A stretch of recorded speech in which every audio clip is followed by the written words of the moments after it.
Hello दोस्तों, आप सबका बहुत बहुत स्वागत है, अभिनंदन है। एसएससी जीडी के लिए मेरे दोस्तों आज मॉक टेस्ट नंबर 1 है। और ये दोस्तों मॉक टेस्ट आपके एसएससी जीडी में क्वेश्चन पूछा गया था। तो साथीगण आइए 2025 के लिए क्या क्या इंपॉर्टेंट रहेगा आइए जानते हैं।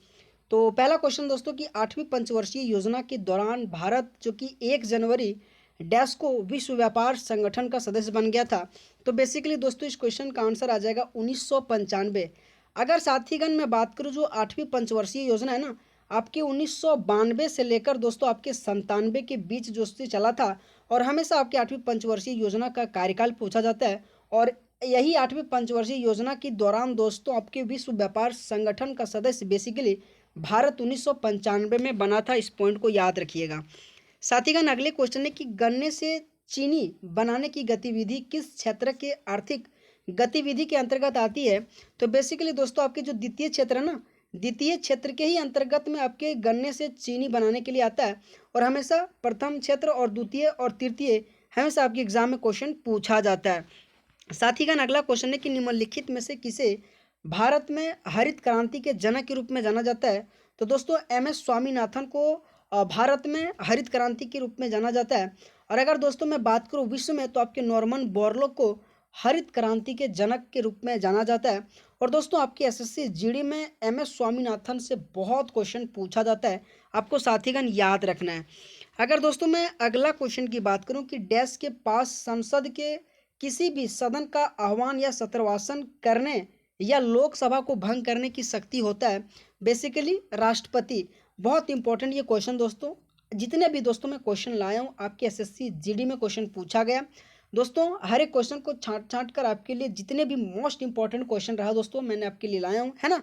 अगर साथीगण आप सबको क्लास अच्छा लगे ना तो प्लीज़ दोस्तों लाइक करना और सब्सक्राइब करना, है ना। तो दोस्तों अगर कोई ऐसा क्वेश्चन नहीं आपको आया ना तो प्लीज़ दोस्तों स्क्रीनशॉट मार के क्लास खत्म हो जाए ना तो एक बार आप उसे ज़रूर रिवीजन कर लेना। अगर मैं अगला क्वेश्चन की बात करूं साथीगण कि किस तत्व की परमाणु संख्या सबसे अधिक है और यह प्राकृतिक रूप से पाए जाने वाला सबसे भारी तत्व है। तो बेसिकली दोस्तों आपके जो यूरेनियम है ना सबसे भारी तत्व है और यह आपके जो प्राकृतिक रूप से पाए जाने वाले सबसे भारी तत्व है। और आपको इस पॉइंट को याद रखिएगा, हमेशा आपके यूरेनियम से आपके एसएससी जीडी में क्वेश्चन पूछा जाता है। दोस्तों अगला क्वेश्चन है कि डैश नृत्य महोत्सव जो केरल पर्यटन विकास निगम द्वारा आयोजित किया जाता है, यह केरल के या तिरुवनंतपुरम शहर में जो कि कुन्नुत्तु महल परिसर में साल में 2 बार, एक बार अक्टूबर नवंबर के महीने और फिर मार्च अप्रैल के महीने में मनाया जाता है। बेसिकली दोस्तों अगर मैं बात करूँ तो निशा गांधी जो नृत्य महोत्सव है ना आपके बेसिकली केरल के तिरुवनंतपुरम शहर में आयोजित किया जाता है।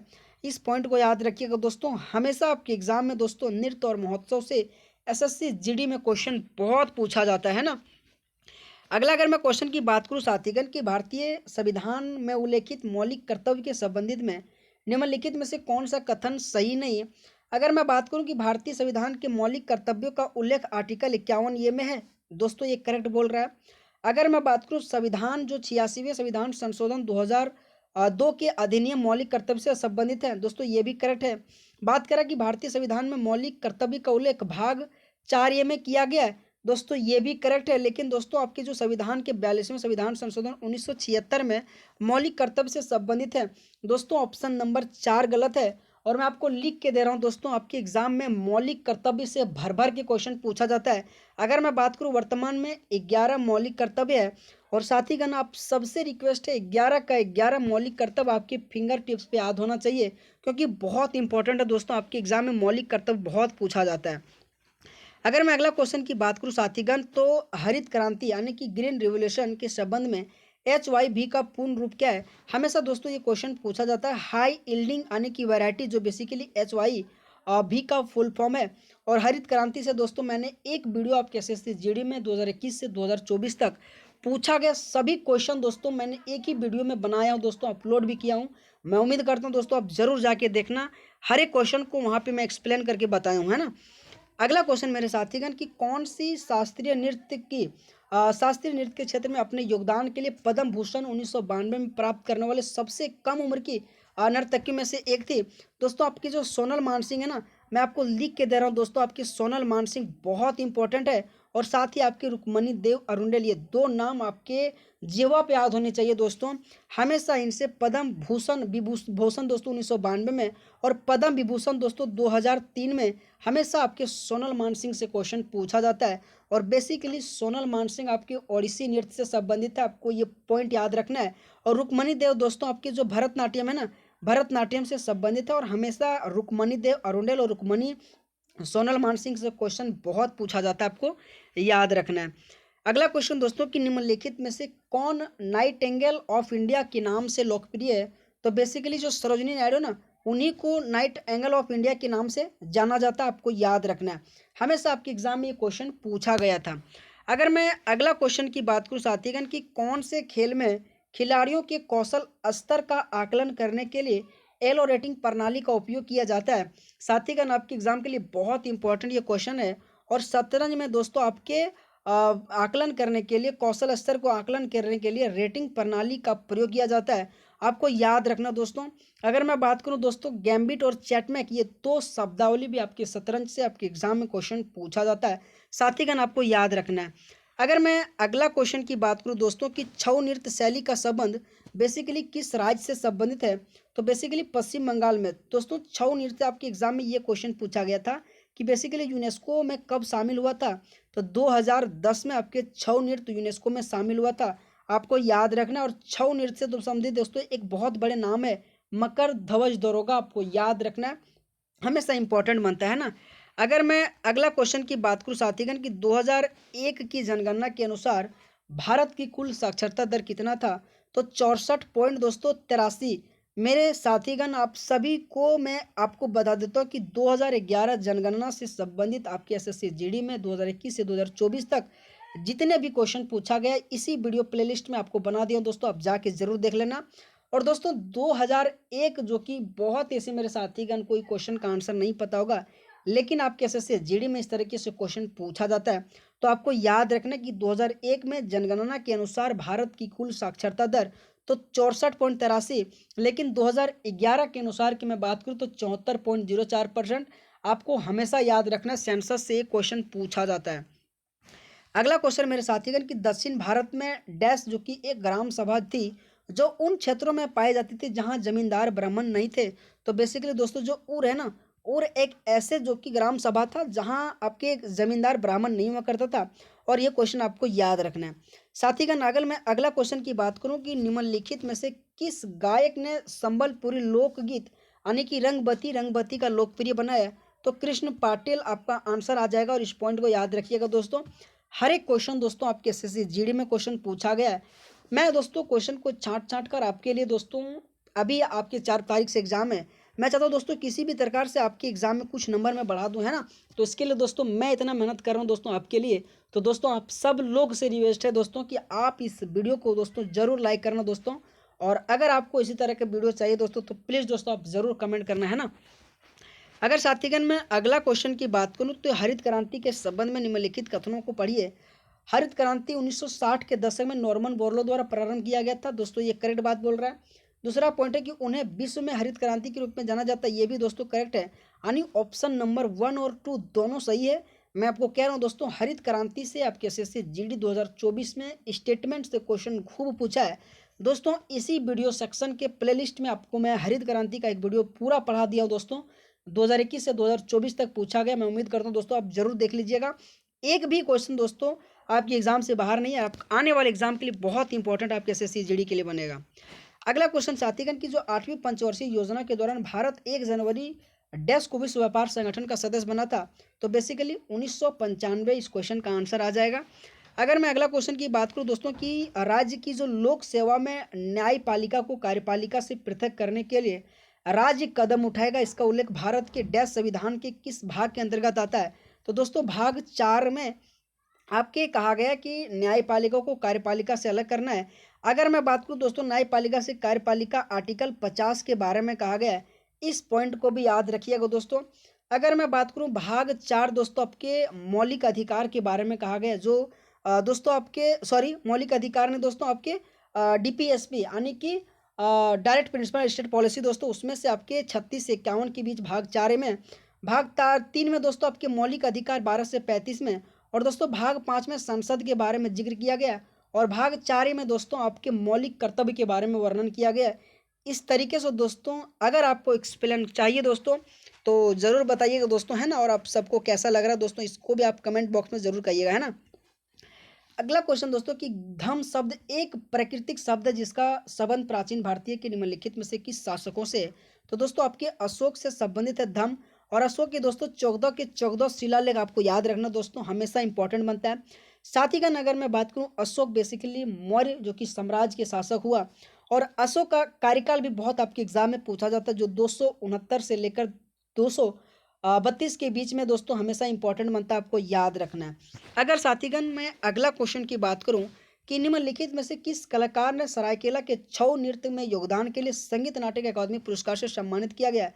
तो तपन कुमार पटनायक बहुत इंपॉर्टेंट है दोस्तों, छऊ से संबंधित है। और छऊ दोस्तों आपके 3 प्रकार से होता है, जो आपके उड़ीसा और झारखंड और आपके पश्चिम बंगाल में मनाया जाता है। अगर मैं बात करूं दोस्तों, जो छऊ आपके सरायकेला छऊ है ना, सो बेसिकली आपके झारखंड में मनाया जाता है, इस पॉइंट को याद रखिएगा। और आपके छऊ के लिए बेसिकली बड़े कलाकार के रूप में तपन कुमार पटनायक है, इस पॉइंट को भी याद रखिएगा। जतिन गोस्वामी से हमेशा क्वेश्चन पूछा जाता है कि हारमोनियम से संबंधित कौन है, तो जतिन गोस्वामी भी आपको याद रखना है ना। साथ ही अगला क्वेश्चन है 2011 की साक्षरता दर जनगणना के अनुसार भारत में पुरुषों की साक्षरता दर कितनी है। तो बेसिकली 83.14% आ जाएगा। और पूरे ओवरऑल भारत की मैं बात करूं तो 74.04% आ जाएगा, इस पॉइंट को भी याद रखिएगा। साथीगण अगर मैं बात करूं जनगणना से संबंधित, आपके सेंसस से संबंधित केरल बहुत इंपॉर्टेंट है। अगर मैं बात करूं कि साक्षरता में सबसे अधिक मेल और फीमेल का क्वेश्चन पूछा जो कि केरला से पूछा जाता है। अगर मैं बात करूं सबसे कम साक्षर की मैं बात करूं तो बेसिकली बिहार आ जाएगा। और सबसे अगर यूटी की मैं बात करूं दोस्तों तो आपकी लक्षद्वीप आ जाएगा।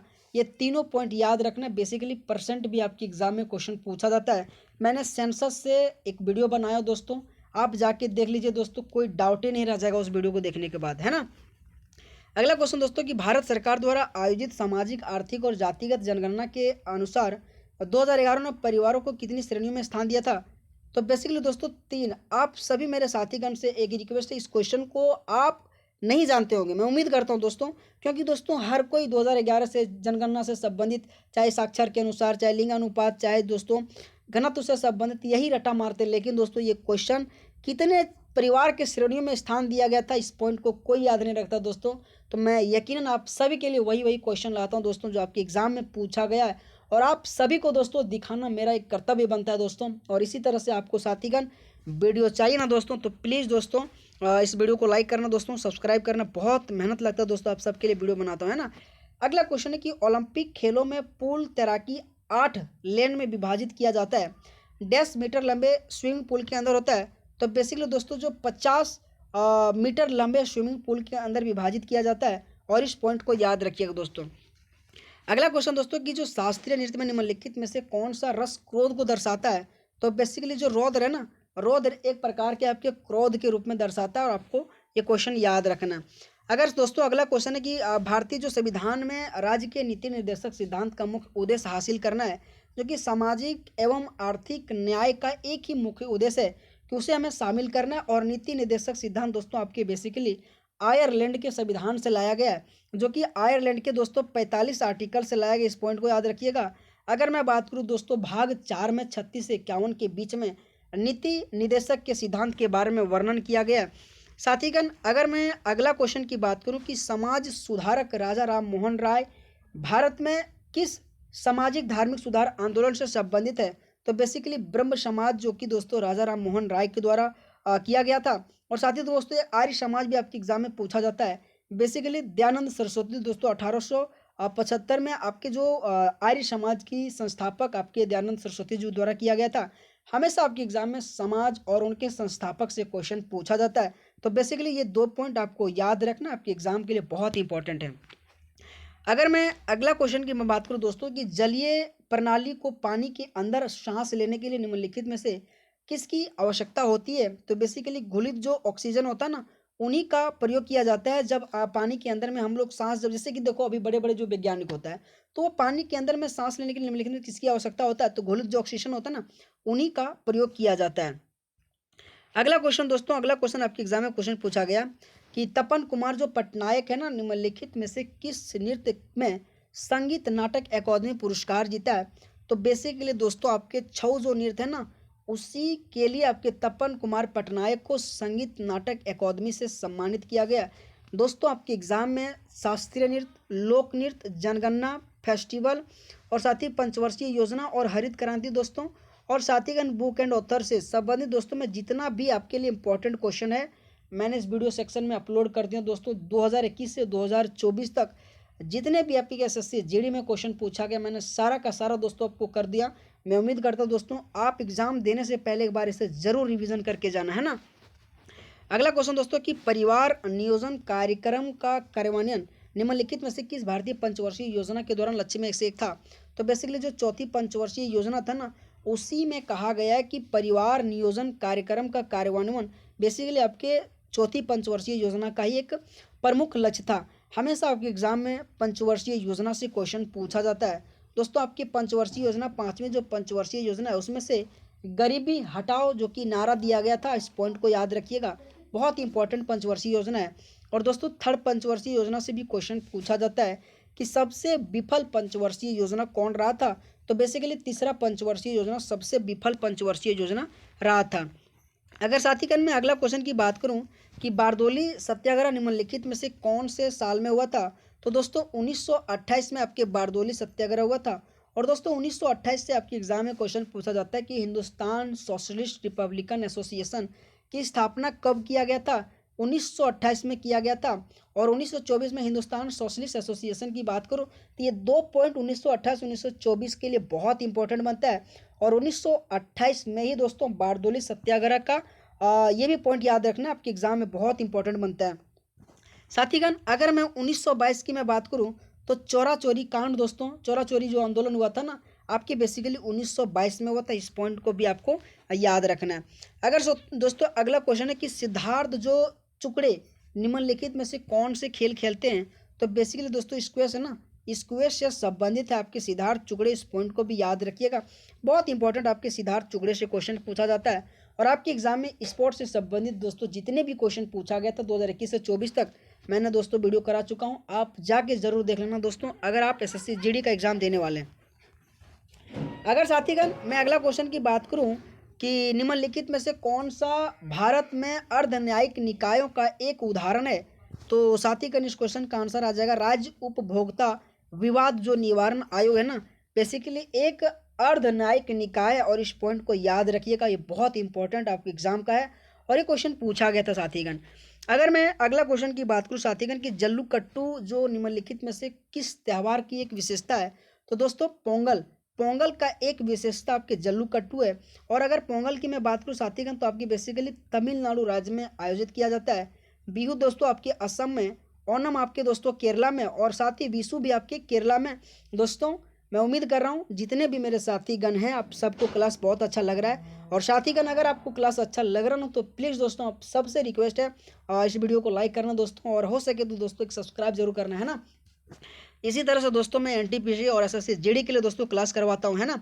तो अगला क्वेश्चन साथीगण कि एक खेल के दौरान एक मानक आइस हॉकी टीम में कितने खिलाड़ी होते हैं जब कोई ओवर टाइम या पेनाल्टी ना हो? बेसिकली 6 खिलाड़ी होता है। और आपके एग्जाम में हमेशा दोस्तों स्पोर्ट्स से संबंधित खिलाड़ी पूछा जाता है। अगर मैं बात करूं दोस्तों बास्केटबॉल में कितने खिलाड़ी तो 5 बॉल। अगर मैं बेसबॉल की दोस्तों बात करूं तो 9। अगर मैं वॉलीबॉल की बात करूं दोस्तों तो आपके 6। आपको ये पॉइंट याद रखना दोस्तों क्योंकि अक्सर लोग बेसबॉल, बास्केटबॉल और वॉलीबॉल में कन्फ्यूज होता है, तो इस पॉइंट को याद रखिएगा। मेरा काम है दोस्तों मैं हर एक पॉइंट पे आपको, अगर आप वहाँ कन्फ्यूज हो तो ज़रूर मैं बताऊँगा कि आपके एग्जाम के लिए ये इंपॉर्टेंट आपको याद रखना है। अगला साथीगण कि भारत में कौन सा निकाय नियामक निकाय नियमों के अनुपालन को सुनिश्चित करने के लिए माइक्रो फाइनेंस संस्थान एमएफआई की देखभाल और पर्यवेक्षण करता है? तो बेसिकली आरबीआई।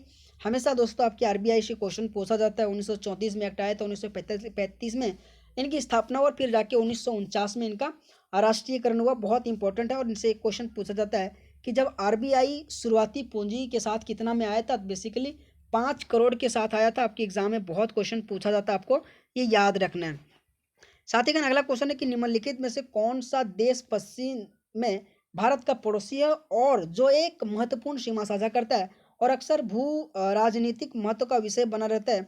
तो बेसिकली ये क्वेश्चन का आंसर पाकिस्तान आ जाएगा और आपको इस पॉइंट को याद रखना है। साथ ही का अगला क्वेश्चन है आपका एग्जाम में पूछा गया था कि मौलिक कर्तव्य के अंतर्गत भारतीय संविधान का निम्नलिखित में से कौन सा अनुच्छेद हमारी समग्र संस्कृति की समृद्ध विरासत और महत्व के संरक्षण से संबंधित है। तो आर्टिकल 51A(F) के अंतर्गत ही कहा गया कि हमारी समग्र संस्कृति की विरासत और समृद्ध के महत्व और को संरक्षण करने के बारे में कहा गया। मैंने कहा ना दोस्तों, मौलिक कर्तव्य से संबंधित 11 का 11 मौलिक कर्तव्य आपके फिंगर टिप्स पे याद होना चाहिए दोस्तों। हमेशा इनसे क्वेश्चन पूछा जाता है दोस्तों, आपके एसएससी जीडी 2024 में खूब क्वेश्चन पूछा गया इनसे। दोस्तों अगला क्वेश्चन है कि निम्नलिखित में से किस खेल में बेस्ट स्ट्रोक आने की तो तकनीक के रूप में पेश किया जाता है। तो बेसिकली दोस्तों तैराकी में आपके बेस्ट स्ट्रोक का प्रयोग किया जाता है, इस पॉइंट को याद रखिएगा। अगर दोस्तों अगला क्वेश्चन है कि भारतीय संविधान के निम्नलिखित में से किस अनुच्छेद का उल्लेख समानता के अधिकार के अंतर्गत आता है। साथीगण उपाधियों का जो उन्मूलन है ना, बेसिकली आपके 14 से 18 के बीच में समानता के अधिकार के अंतर्गत आता है और आर्टिकल 18 के अंतर्गत में ही उपाधियों का उन्मूलन के बारे में जिक्र किया गया है। इस पॉइंट को याद रखिएगा, हमेशा दोस्तों आपके भाग से क्वेश्चन पूछा जाता है। अगर मैं बात करूं दोस्तों 17 से तो आपकी स्पृश्यता से अंत के बारे में कहा गया दोस्तों। अगर मैं बात करूं 16 से दोस्तों तो लोक नियोजन में आरक्षण की बात किया दोस्तों। तो हमेशा दोस्तों आपके एग्जाम में आर्टिकल से बहुत इंपॉर्टेंट क्वेश्चन पूछा जाता है। अगला क्वेश्चन है कि भारत में शुंग वंश के संस्थापक कौन है। तो बेसिकली पुष्य जो मित्र है ना, शुंग वंश के संस्थापक है और बहुत इंपॉर्टेंट ये शुंग वंश है, हमेशा इनसे क्वेश्चन पूछा जाता है। अगर साथीगण अगला क्वेश्चन है कि भारत की 2011 जनगणना के अनुसार डैश जनसंख्या के अनुपात 0.22 यानी 0.2 प्रतिशत अंक का गिरावट आया था। तो बेसिकली 6 से इस पॉइंट को याद रखिएगा, बहुत इंपॉर्टेंट है। हमेशा आपके एसएससी जीडी में जाति से पूछ लेता है कि कितना परसेंट रहा था, तो ये हमेशा ही आपके एग्जाम में क्वेश्चन देखने को मिलता है और पूछा जाता है। अगला क्वेश्चन है कि लोक नृत्य जो खेरिया ना, बेसिकली किस राज्य से संबंधित है। तो आपके हरियाणा से लोक नृत्य खेरिया है और गुग्गा नवमी भी दोस्तों आपके हरियाणा से ही संबंधित है। तो दोस्तों आप सबको कैसा क्लास लगा, और दोस्तों मैं उम्मीद करता हूँ आप सबको बहुत अच्छा क्लास लगा होगा, है ना। तो साथीगण प्लीज़ आप सबको क्लास अच्छा लगा होगा तो लाइक और सब्सक्राइब जरूर करना, आपके लिए बहुत मेहनत लगता है दोस्तों।